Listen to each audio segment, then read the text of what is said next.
Donald Trump gained a firm grip on the Republican nomination with pivotal wins on Super Duper Tuesday. Joining me now on the phone is the GOP frontrunner, Mr. Trump.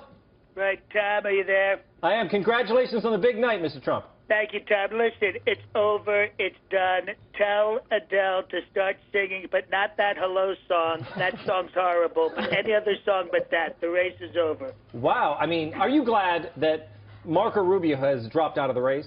Listen, I have to tell you something. Marco, he's a great guy, but he ran a great third-place campaign. He's a third-rate politician, and I beat him soundly. I pulled his shorts down, and I spanked him, and now he's got to go home back to his native Mexico. I actually think his family's from Cuba. That's what I said. He's got to go back to Cuba. The technology at Fox is really bad, Tom. You got to upgrade. Right.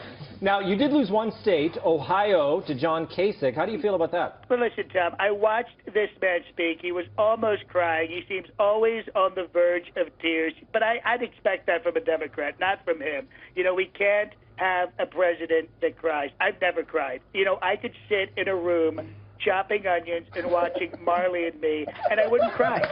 You know, Melania, the tears go on like crazy. I don't cry, not a single tear. I've never cried. And also, Tom, I don't sweat.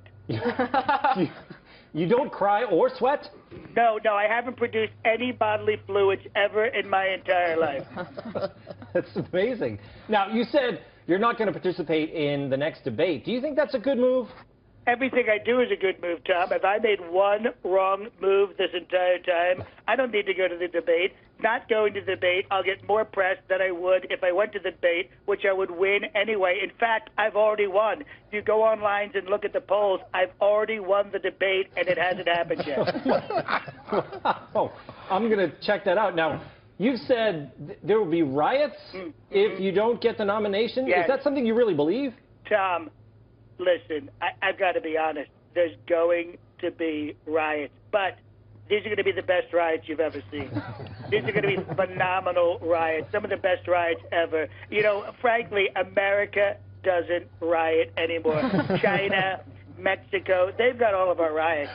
You know, we're losing our riots to China. But I promise you, if I do not win the nomination, I will make America riot again. And these are going to be, I have to tell you, these will make the LA riots look like powder puff football. Now, Mr. Trump, you've been accused of inciting violence with your rhetoric. I mean, you know, would you agree with that? Tom, I've never, ever encouraged violence. When I said in the old days that guy would have left on a stretcher, that wasn't encouraging violence. I don't see how anybody could see that as violence. That was telling the truth. You know, in the old days, people got beat up. It happened, okay? It happened. They were on stretchers. They were carried out. There were ambulance drivers involved, nurses. All these jobs are gone. I'm going to bring them back. The Chicago riots employed many, many, many people, and that's what I'm going to do. And it's not going to be one city. We're talking about 25, 30 cities at once rioting. It's going to be just fantastic for the economy. Okay, thank you so much, Mr. Trump. Thanks for joining us. All right, Tom. I'll talk to you soon. Wonderful.